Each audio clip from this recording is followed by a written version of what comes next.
organized by the Department of Archive Studies at Government College, University, Lahore. My name is Raja, and I am a faculty member of the department. Today, I have the utmost pleasure of hosting Professor Dr. Tahir Kamran, who is currently the head of the Department of Liberal Arts at Beacon House National University. He has also been associated with Government College University since 1994, where he served as the chairperson of the History Department and the Dean of the Arts and Social Sciences faculty. His international experience includes the Allama Iqbal Professional Fellowship at the University of Cambridge, a fellowship at the University of Southampton, and at the University of London. He is also the managing director of Kuldunia Center for Historical Research in Lahore and the founding editor of Pakistan Journal of Historical Studies. He has authored 4 impressive books and numerous papers on diverse subjects, including the history of Punjab, colonialism, and fundamentalism. Joining me today as a fellow panelist is Ms. Aisha Yusuf, who is a teaching assistant at the Institute of History. In today's discussion, we will be discussing the life, works, and legacy of the late renowned historian Ranajit Guha. I will now briefly outline his journey for the benefit of our audience.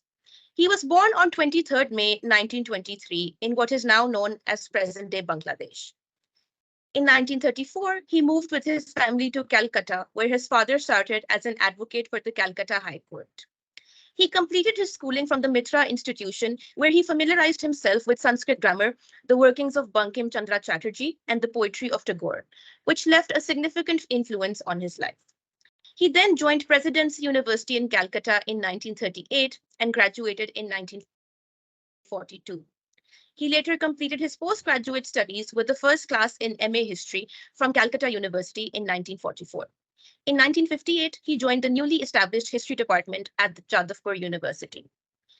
Universities were not only his forefront. During the 1940s, he was also actively involved and became an important leader in the Communist Party of India's Student Union. After the Second World War, he spent some years as an activist in Paris. He later returned to Calcutta in 1956 and left the party in protest due to their support of the Soviet invasion of Hungary. He then traveled abroad and worked as a radical scholar in Europe and Australia. He is perhaps most well known as the founding pioneer of the Subaltern Studies Collective, which in his own words he defines as the demographic difference between the total Indian population and all those we have described as the elite. This term highlighted the voices of the underclass and drew from the works of Antonio Gramsci. Let us take the conversation further from here. So first of all, a big thank you to both of you for joining us today in this discussion. We're all hopeful it will be very, very insightful as we draw on the work of this historian. I think the first question I had was on this category of the subaltern overall, because overall within Ranajit Guha's work, he draws our attention to the fact that there are certain rigid criterias and values which determine what should count as history, what shouldn't count as history.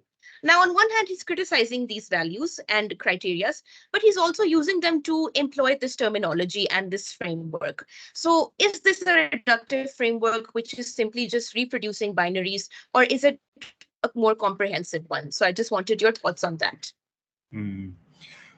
Should I answer? Should I give my input to this? Absolutely.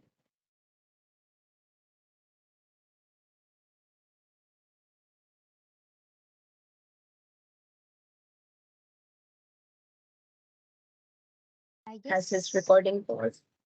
yeah, no, it's being recorded, but I guess there is some internet issue with. Hi.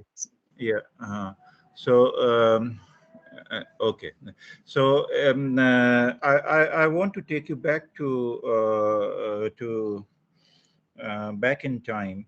When Jadu Nasirkar started writing history, contesting the paradigm that was conjured up into existence by the colonial historians or the British historians, British official historians, as some people call them.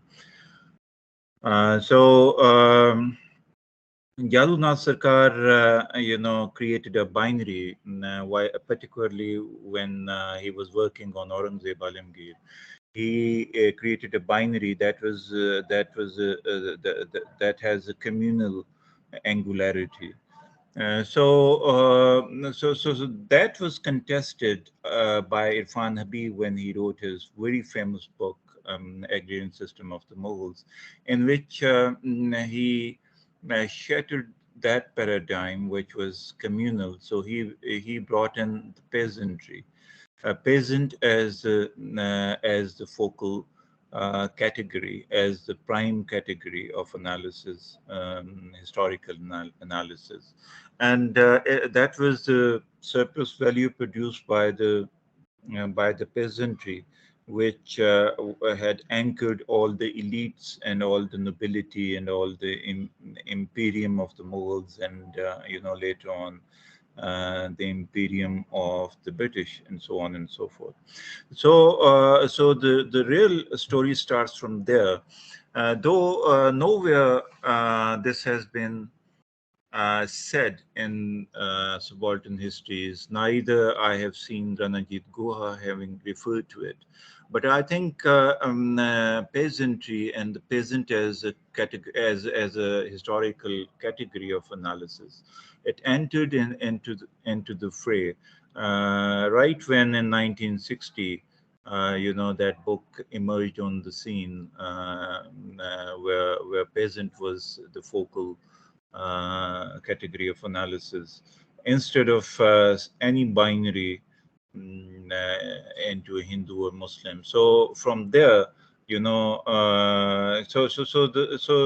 sometimes I do think that subaltern, in the reckoning of Ranajit Guha and many of his colleagues, that was the peasant. That's the reason initially even Sumit Sarkar and other people also worked on peasants. And before his monumental essay on dominance without hegemony, Ranajit Guha also worked on peasantry and peasant insurgency, because in the 19th century, if you just look at the rural Bengal, it was the insurgency of the peasantry that was that offered formidable resistance to, be it even among Muslims, Tito Mir's movement or Haji Shariatullah movement. These were peasant movements. There's another thing that we Pakistanis, or the way those things are being projected in our Pakistan studies book. They have given it religious orientation, but it was primarily a peasant movement. This Gramscian reorientation of this term subaltern, which has its origin in the military parlance, that was reorientated by Ranajit Guha. So subaltern does not seem to have any binary opposite, because subaltern is subaltern, and it's if at all there is any binary opposite, those are the elitists, or so far as their work in subaltern studies is concerned, the binary opposite is the imperialist. So that's how I understand. So far as the colonized is concerned, subaltern does not have any binary opposite per se, because all the peasant insurgencies were directed against imperialism. That's how I understand it. Thank you so much for your insights. I think I want to pick up on the point where you're saying there's no binary opposite against it, but is the subaltern a uniform subject in of itself? So we have a question building up on this. Aisha, Yeah. if you would like to ask, yeah. Sorry, we can't hear you. You're unmuted. You unmute yourself. Okay, yeah, I was going to question on this that like also some critics argue that Guha's work heavily relies on Western theoretical frameworks such as post-structuralism and Marxism, Mhm. and That's right. and also you also told us before that he overemphasized the peasantry at the extent of other marginalized groups. So, what do Mhm. you think that does this narrow focus fails to capture the Indian diversity or the diversity of the Indian subaltern context? And what is your take or what is your opinion on this criticism Marxism, and if you agrees with it, then what are the alternative theoretical frameworks would you suggest for a better understanding of the Indian context? That's a very good question, Yeah. and I really appreciate you having put up such significant query. Well, I think so far as diversity, Indian diversity was concerned, peasantry has been a category that carries all the cultural diversity. You know, there had been Hindu peasants, there had been Muslim peasants, there had been Meghalaya peasants, there had been Bihari peasants, there had been Punjabi peasants. So peasantry was important because for subaltern study group because it produced surplus value, and that surplus value in the Marxist sense, that was something which supported the luxurious life, you know. So that is how peasantry becomes important. And other economic categories like, you know, laborers and all those fellows, or the builders or the masons, they were subsidiary groups of peasantry. That's how I infer, having read subaltern studies. You know, they're considering those people. You know, like it is strange that none of the subaltern studies people have concentrated on chamars. Now, Chamar is somebody, you know, it was much afterwards that Ram Narayan from Delaware University worked on that, and his work was published. But you know, they considered the peasantry as the main factor that produced that much of an economic yield or economic surplus value, as I am saying it time and again, which sustained Indian society, and other marginalized groups were either dependent on peasantry, or they had a subsidiary existence to the farming that was carried out mm, uh, by uh, by the peasants. And in Bengal, you know, particularly 19th century Bengal, and particularly after permanent settlement of Bengal, you know, the most aggrieved party were those middle-ranking peasantry, which rose up in revolt. They raised the standard of revolt against the British as well as the Chaudhrys and Mukaddams and the lords, and what they call Rabindranath Tagore's family was Thakurs. Yes, Thakurs, against Thakurs. And also, and another thing was within this, you know, the another factor played its part was the religious difference.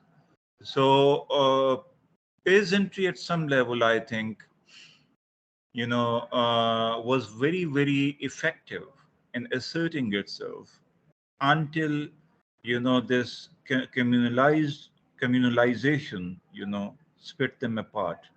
And that's how peasantry seemed to have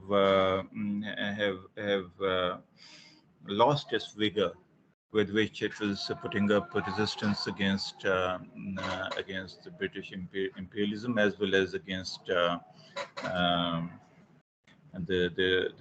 Thakurs and Zimidars and the privileged party. I hope I have answered sort of an No, no. answer that may Of course, have some satisfaction. Yeah. of Yes, course. and I we think, also especially regarding touched that. the role, uh, sorry, Aisha, Yeah. regarding the role of the peasants as well, they're often shown in a very dehumanizing way or in a helpless victimized way with no agency. Mhm. And of Mhm. course, this is because a lot of history is written by elite. So sorry Mhm. to cut you off earlier, but Aisha, you had a question on this as well. Yeah, exactly. I was going to say this, and I was also pointing out that do you? I asked all about theoretical frameworks. That would you suggest any other Yeah, yeah, frameworks yeah, for this? Yeah. yeah, yeah, yeah, yes, yes. In fact, I agree with that. The critical framework was Western because Ranajit Guha started off as a Marxist, and most of the people who then became part of subaltern studies, they were Marxists, and they just they were influenced more by the Marxists in Europe than Marxists living in Russia or China. So theoretically, they were quite enriched, and later on, Frankfurt School came up, and they and two people were quite uh, very important for them was Gramsci, and second was E.P. Thompson. All of them revered E.P. Thompson quite a lot, and his book "Making of the Working English Working Class."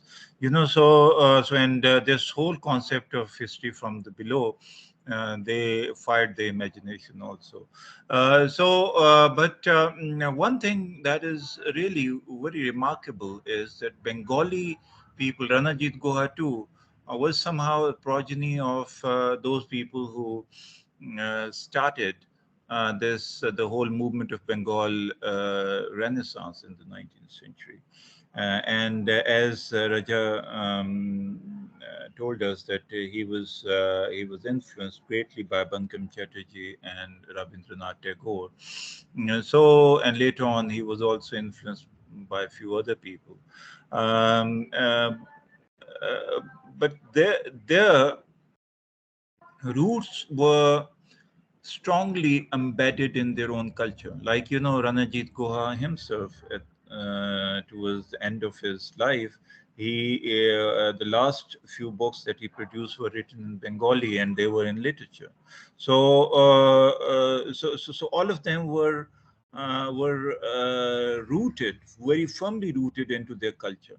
So despite the fact that they borrowed analytical framework from the Western world, they gave a new meaning to the contents of the structure that they borrowed from abroad.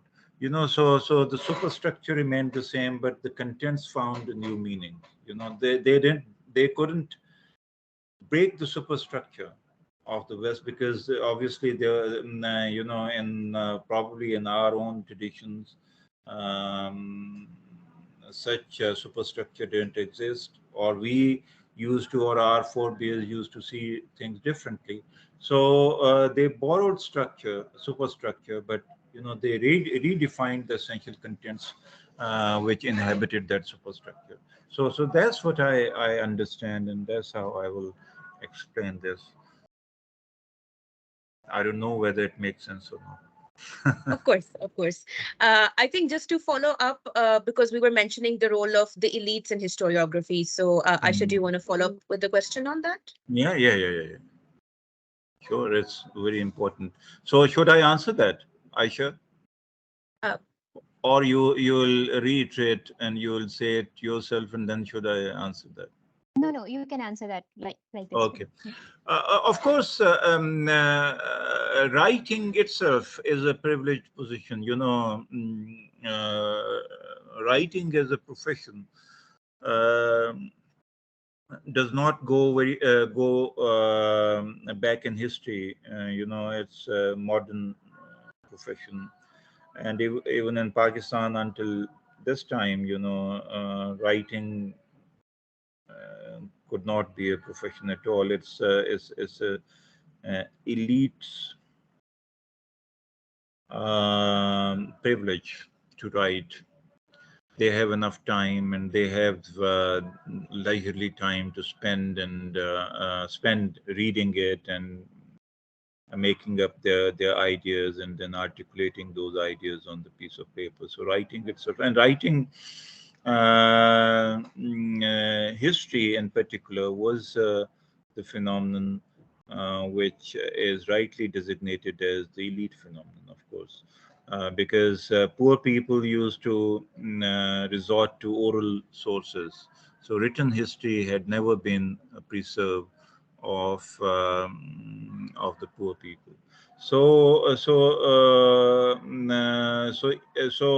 This subaltern history, we can see that it brought in the marginalized voices and brought them into a mainstream historiography. There's another thing that the writers of subaltern, they themselves started perceiving themselves as elite, and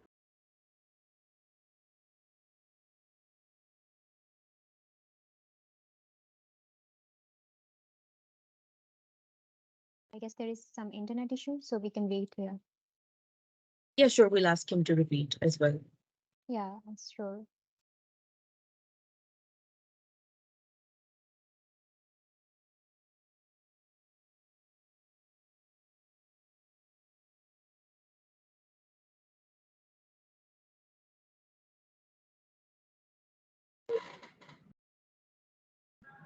can you hear me now? You got Yes, lost sir. somewhere. Sorry, the So connection cut off. I think you were just repeating how some of the subalterns also considered themselves elites. And then could you just elites, repeat and what you said? many of them were Brahmins by caste, so that too is a dichotomy. But now one cannot take away the credit from them that they have given a niche to those people. They given them space and the visibility to those people who were considered uh, not worthy of getting any space in the mainstream history. Similarly, history of small settlements, like I vividly remember Gyan Pandey's work on Mubarakpur, or Shahid Amin's work on Gorakhpur. These are some of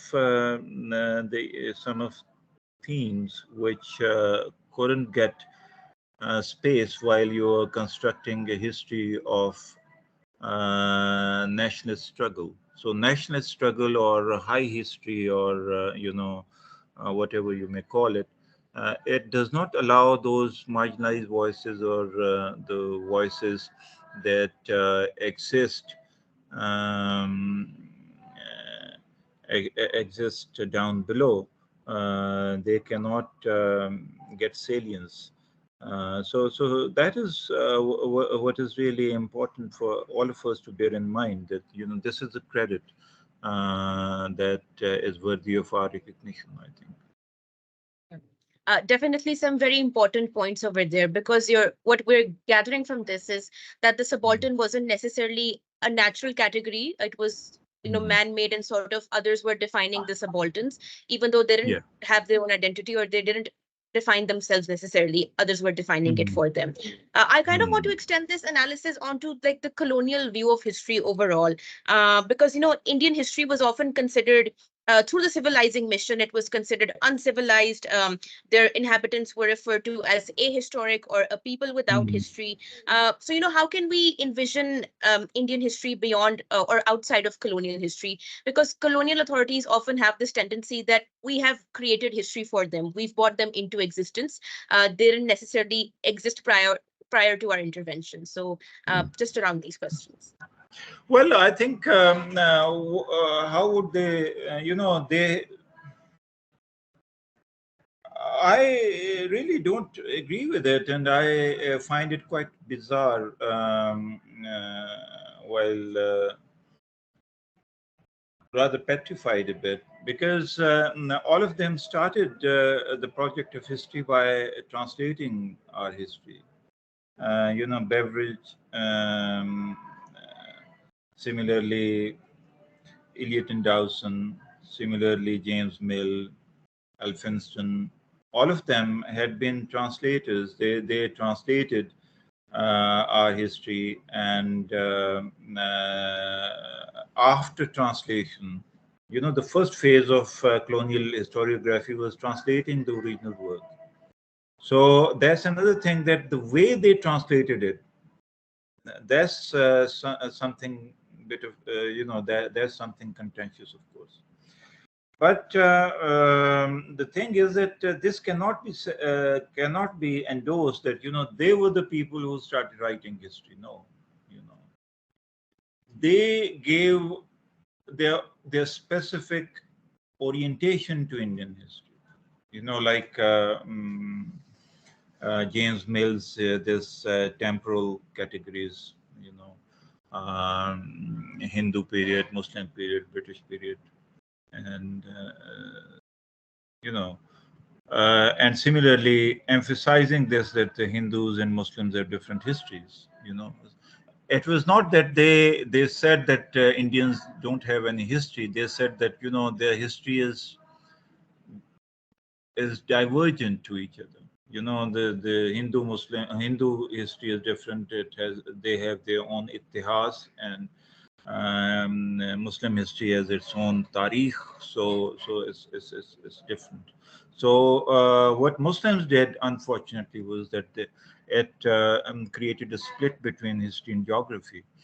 That is very, very perilous. That just undermined the whole project of history to Muslims.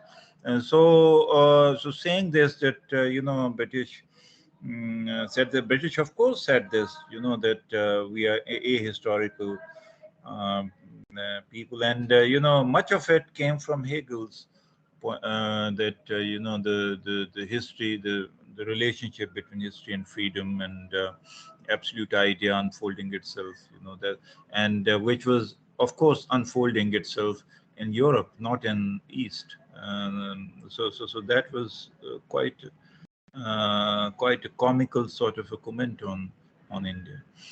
So I would strongly contest this point of view, that to my reckoning, to my understanding, uh, they engaged with our history by translating it. What did they do at Fort William College? It was translation, translation, translation from Persian to English, and so on and so forth. So I think there is a strong, very tangible flaw in this argument that they give us a history. I don't think, where would Of you put Minhajus Siraj and Tariq Firoz Shahi and Abul Fazl's Akbarnama and Gulbadan Begum's Humayunama and Babarnama, and these are monumental works. So you can just you cannot shove them under the carpet. That's what my point of view is. Yeah. Of course, I think just two things to draw from there, because A, the Itihas versus Tariq binary drew up very, very powerful and relevant. The second thing, Hmm. because you've mentioned very phenomenal works recently. So, Guha was at this point critiquing that, colonizers are not the only authentic historians. So you've Hmm. mentioned a couple of works, but if you had anything else to say on what constituted a historian for him, in the sense of Indian historiography, if you just have a couple of words, or if you feel like you've answered it, we can also move on to the Well, next question. so far as Ranajit Guha was concerned, and the very historical category, a human as a historical category, essentially was a Bengali. Within India, he was a Bengali. Because this Bengali self of Ranajit Guha was so strong that it didn't leave him. And same holds for Partha Chatterjee. You know, all his Nation and its Fragments, or the derivative discourse. The Bengali emerges out of it very, very strongly. And obviously, like they say that in a domain and the outer domain, of Partha Chatterjee, like it's not applicable on Punjab, for instance. And because in a domain where religion is concerned, is very important, language is very important, family values are very important. All these three things in Punjab was transformed by the British. Your own native language, Punjabi, who speaks Punjabi, Similarly, your religious discourse was changed with the coming of the printing press, loudspeaker, and railway, and all that communication, and the literate tradition in particular, are autochthonous discourse, religious discourse was oral, so they transformed it into. So as Ranajit Guha too is essentially a Bengali progeny of Bengal Renaissance, and he was very, very, very proud of his own language, that is Bengali. And despite the fact that he lived abroad, he married a German lady, and so on and so forth.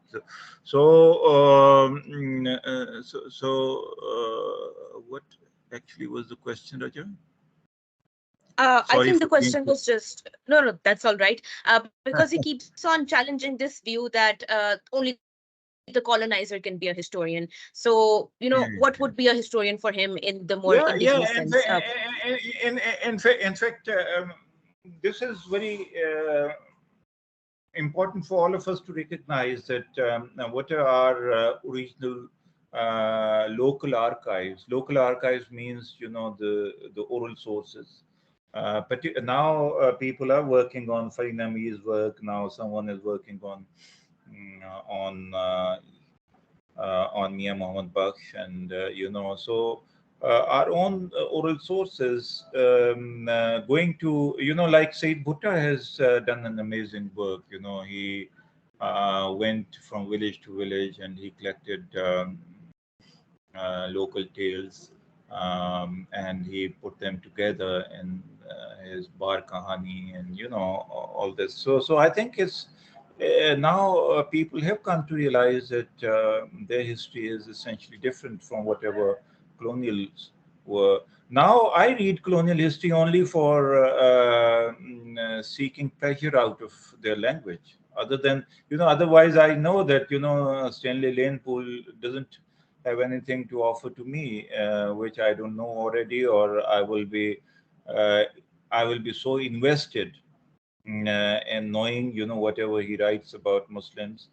So he will be absolutely biased. That is what I know for sure. But I read it just because I like English language, and I want to read good English, classical English. That's the only utility that these people have. Other than that, so far as history is concerned, I think the people of the subcontinent, or the academics of the subcontinent, they have taken on those fellows, and those colonial or post-colonial historians living in England or America. So, and they are the people who are in the control of the historical discourse, particularly Indians. That's what my take is.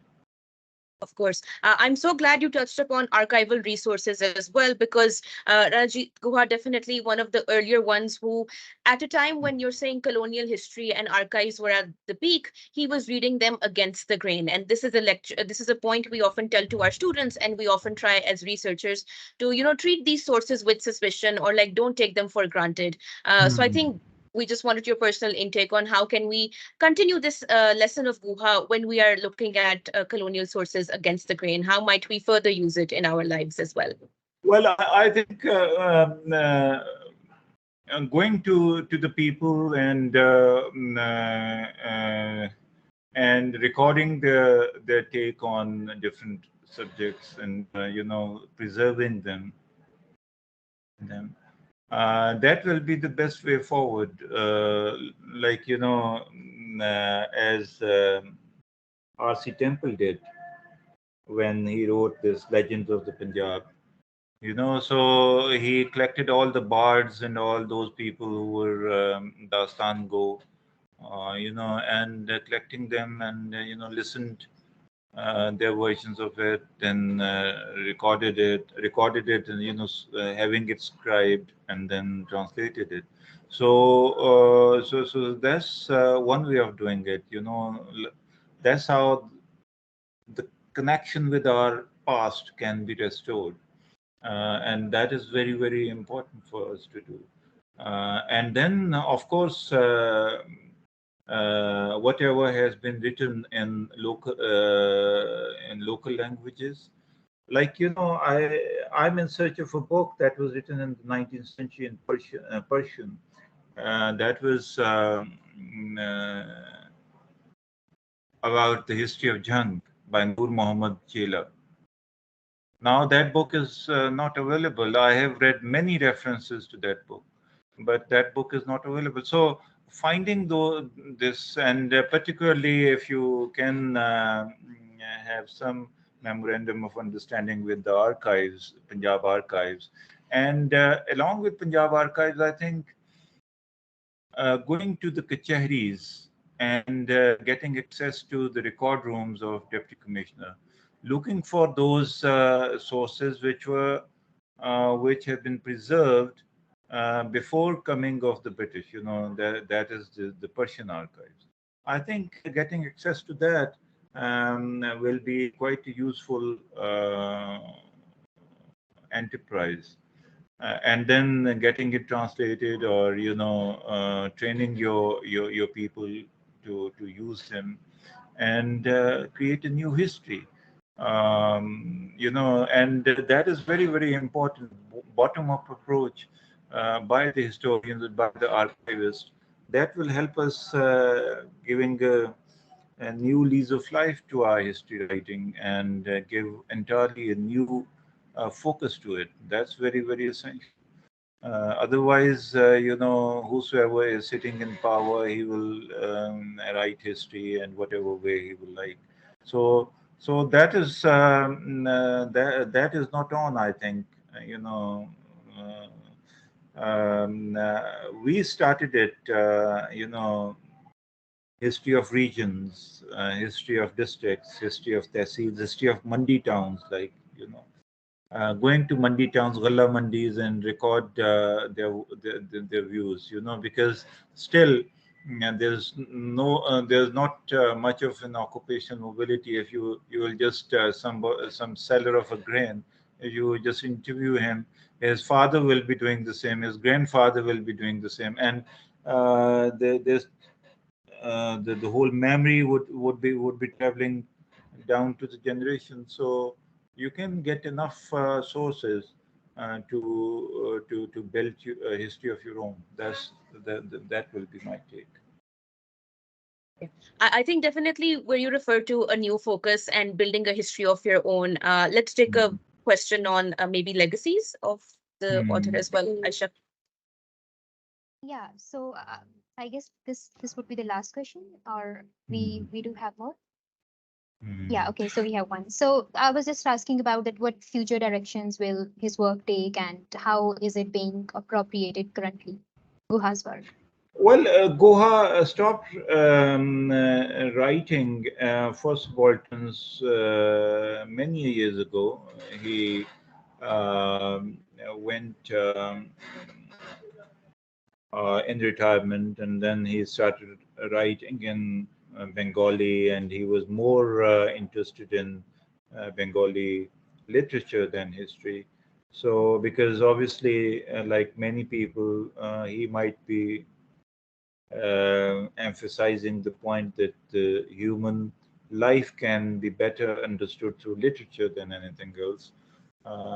So his legacy, later on, Spartan Studies discontinued their productions, but the impact is widely tangible, because the impact that Spartan Studies under the leadership of Ranajit Guha created, that impact seeped into all sorts of historical studies which were carried out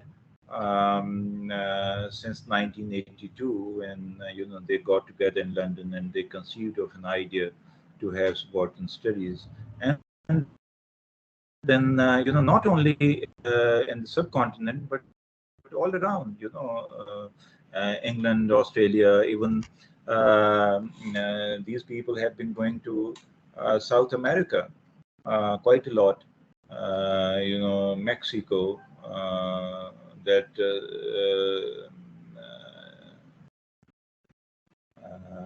a person who teaches at Mexico, I'm forgetting his name, Dubé, I think. Sorab Dubé or something like this. So their influence is obviously great, and it's not only in history, but look at Gayatri Spivak. She had been with subaltern studies. Gautam Bhadra was not a historian per se. So there were so many people who came from other disciplines and joined them. So it was not only history, but it was a cross-disciplinary enterprise, which broadened the view of those disciplines. So the conflation of different insights, created uh, such a such a remarkable uh, field of inquiry, which I think has enough for all of us to learn from. Yeah, great. I think just building up because you've highlighted some very important aspects of his legacy. Moving on to how we might commemorate and memorialize this within history as well. Even across our institute, you will see, a lot of spaces or objects named after very important people. So within institutions, within the discipline of history, but even outside, maybe in our general everyday practices, how might we memorialize the lessons of Guha moving forward? And just to sum up. Well, I think teaching is uh, I think focusing on the state of our own peasantry would be very good way of memorializing Ranajit Guha. Cataloging all the insurgencies of the Punjabi peasants or the Sindhi peasants, like in 1942, Sindh rose in revolt against the British. So same is the case yeah, with Punjab and NWFP, Khyber Pakhtunkhwa or Balochistan. So that's one way of doing that, and getting your students to understand his vision that is encapsulated in this very famous and very important essay of him, Dominance Without Hegemony. So I think teaching him and getting to the very essence of the message that he wants to profess and preach, I think that's the best way of memorializing him, and whatever he focused on, like peasants, because still peasantry is the most potent factor of Pakistani history, which have been neglected. So why not to go and ask people what are the problems and what are the issues? If we have to focus on the water disputes, disputes emanating from the distribution of water, that will be, I think, something worthy of our attention, I think. So these would be my suggestions. I hope they make sense. Of course, no, I think those were wonderful, very impactful examples of, because often we find this issue with teaching about translating, uh, you know, teaching into practice. So I think those were very good examples rather than just having a plaque or a very superficial meaning. So Thank, thank you so much for those insights. thank you very much, Raja. You make me really feel so special. Otherwise, मैं एक मुश्तिक हूँ वो भी आदियों की इज्जत में. Not at Thank all. you. I think on that very motivational and very wholesome note, I would like to conclude this memorial lecture by a very remarkable quote by Ranajit Guha himself.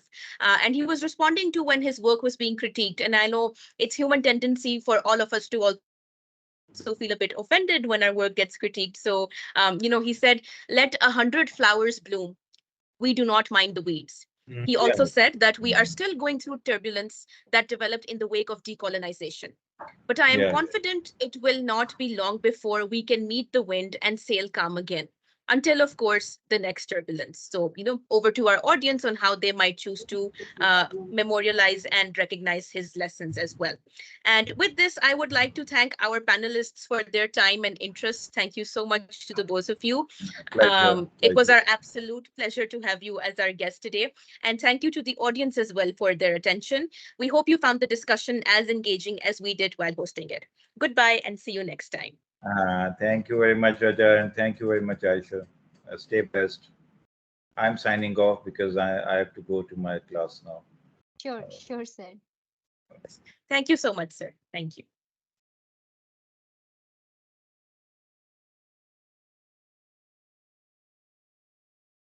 Has it stopped?